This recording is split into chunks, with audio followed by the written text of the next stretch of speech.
President Donald Trump defended his move to tear down part of the White House.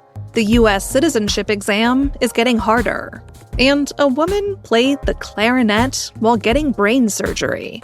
That's some of what we'll get to on the 7 from the Washington Post. I'm Hannah Jewell. It's Thursday, October 23rd. Let's get you caught up with today's 7 stories.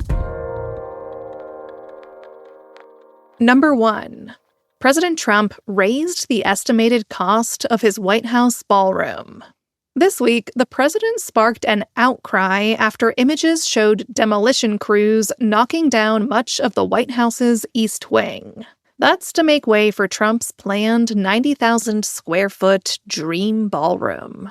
Preservationists say there's not a lot that could be done to stop this project. The key panel slated to review the president's construction plans is now stocked with Trump allies ready to approve them.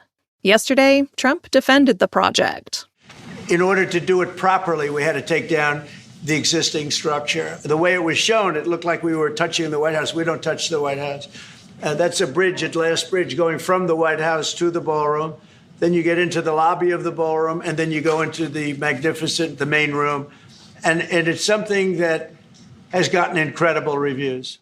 When Trump says we don't touch the White House, he meant the main central structure. He also raised the estimated cost for the ballroom. Before, he claimed it would cost $200 million. Now, he says it will cost $300 million. White House officials have previously said the project will be funded by private donations, including from wealthy individuals and large companies that have contracts with the federal government.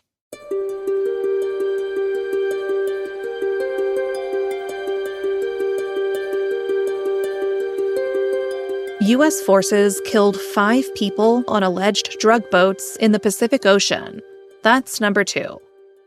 Defense Secretary Pete Hegseth said 2 strikes took place on Tuesday and Wednesday in international waters. He did not specify exactly where the attacks occurred or identify the victims, but the strikes were off the coast of South America. Hegseth said only that they were terrorists and that their boats were, quote, known by our intelligence to be involved in illicit narcotics smuggling. President Trump said yesterday that his administration is preparing to expand its campaign against alleged drug boats, which started in September, to also encompass targets on land. He did not say when or where that could occur. The Trump administration has not made public any evidence verifying its claims that the targets of its attacks were confirmed drug smugglers. Former U.S. government officials and many experts have said the strikes are unlawful.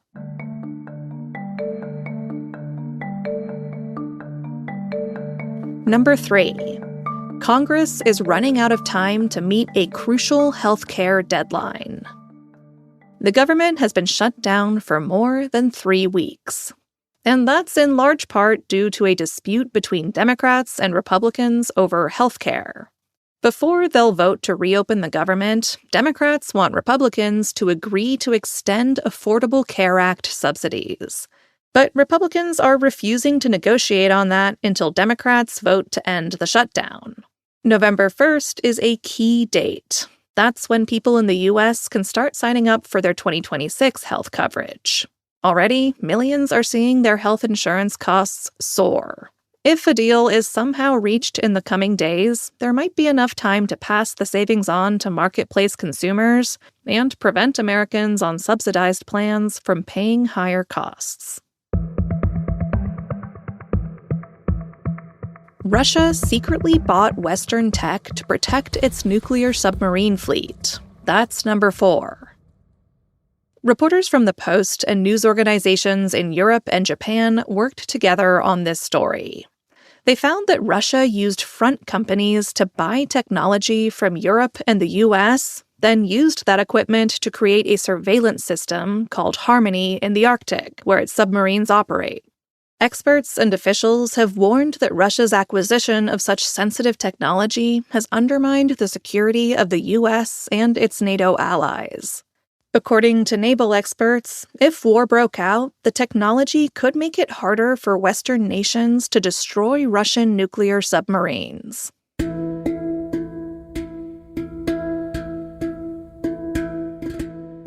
Number 5. The federal government rolled out a harder U.S. citizenship exam. The Trump administration has said it plans to increase scrutiny of citizenship applications. And starting this week, those who apply for naturalization will face a revised civics test. It's longer and more difficult than the old one. Applicants are asked 20 questions chosen at random and have to get 12 correct to pass. It has a greater focus on American history, and some revised questions require longer answers than before. One of the questions is, why were the Federalist Papers important? And another, James Madison is famous for many things. Name one. If you're curious whether you could pass the new test, we have a quiz and the answers to those questions in our newsletter today. Find a link to that in our show notes.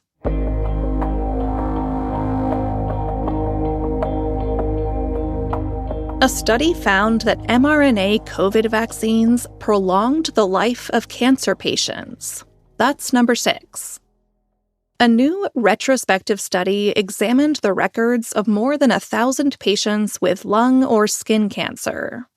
It compared those who received coronavirus mRNA vaccines with those who had not. It found that the median survival length of patients who did have the shot nearly doubled. That's because the mRNA shots set off a kind of powerful alarm to rally the immune system against cancer. The findings raise hopes that scientists may be able to develop a universal, off-the-shelf vaccine for patients with different cancers. But it comes at a difficult time for research into vaccines that use mRNA. In August, Health Secretary Robert F. Kennedy Jr. announced that the U.S. government was ending almost $500 million in funding for mRNA vaccine development.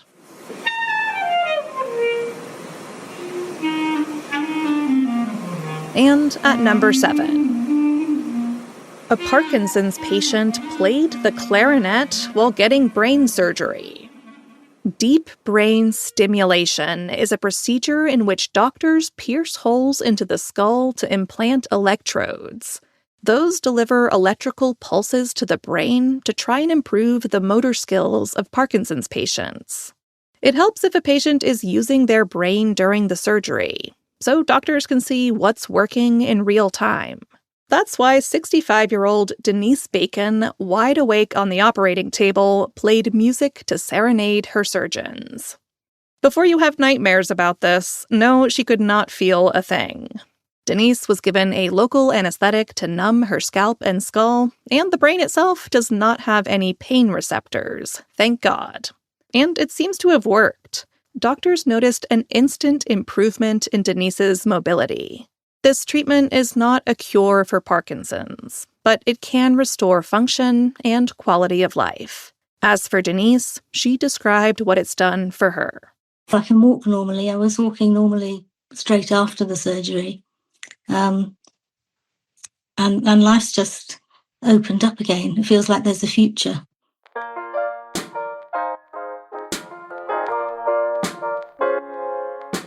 All right, you're all caught up. Before you go, make today the day you sign up for the newsletter version of The 7. It's where you can find links to all the stories I talk about here on the podcast and more. Better yet, it also has games to distract you from work. Find a link to sign up in our show notes, or just Google The 7 Morning Briefing. I'm Hannah Jewell. I'll meet you back here tomorrow.